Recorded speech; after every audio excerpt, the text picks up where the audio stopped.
Hello friends, चलिए हम लोग आज बायोलॉजी के 10 अति महत्वपूर्ण जीके क्वेश्चन देखते हैं जो परीक्षा के दृष्टि से बड़ा ही महत्वपूर्ण है, जो बार बार परीक्षाओं में पूछा जाता है। चलिए शुरू करते हैं।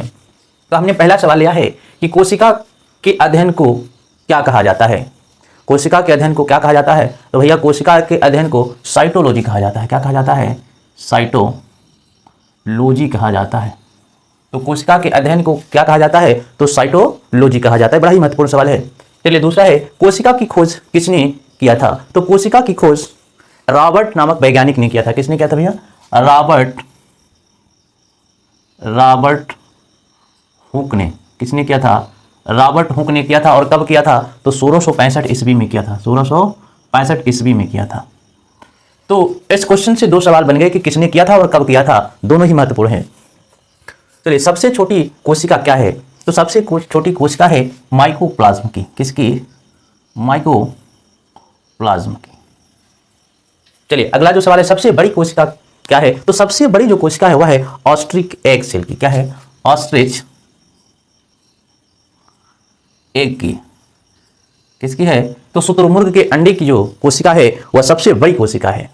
नेक्स्ट क्वेश्चन है, कोशिका का सिद्धांत किसने दिया था? तो कोशिका का सिद्धांत दो वैज्ञानिकों ने मिलकर दिया था। वो वैज्ञानिक कौन है? तो वह वैज्ञानिक है स्लाइडेन एवं स्वान ने। कौन? स्लाइडेन एवं स्वान नामक दो वैज्ञानिकों ने मिलकर कोशिका का सिद्धांत दिया था। तो यह भी बड़ा महत्वपूर्ण सवाल है।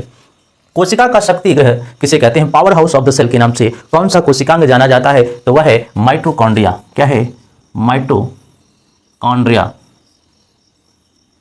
तो माइटोकॉन्ड्रिया को भैया power house of the cell, कोशिका का शक्ति ग्रह या ऊर्जा घर के नाम से इसे जाना जाता है।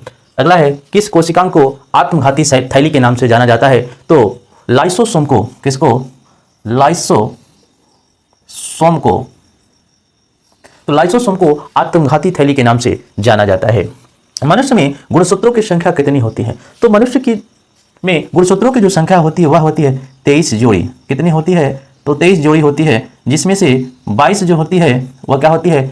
यह ऑटोसोम्स कहा जाता है। और जो वन पेयर होता है उसे सेक्स क्रोमोसोम के नाम से जानते हैं, जो सेक्स डिटर्मिनेशन के लिए रिस्पॉन्सिबल होता है। चलिए सबसे लंबी कोशिका कौन सी है? तो सबसे जो लंबी कोशिका है वह है नर्वस तंत्रिका तंत्र की। किसकी? तंत्रिका तंत्र की। तंत्रिका तंत्र की जो कोशिका है सबसे लंबी, लॉन्गेस्ट सेल है। चलिए प्रोटीन बनने की अंतिम क्रिया को क्या कहा जाता है? बड़ा ही महत्वपूर्ण सवाल है। हो सकता है कि आपने इसे पहली बार भी देखा हो। तो इसे ट्रांसलेशन कहते हैं। क्या कहते हैं? ट्रांसलेशन कहते हैं। क्या कहते हैं भाई?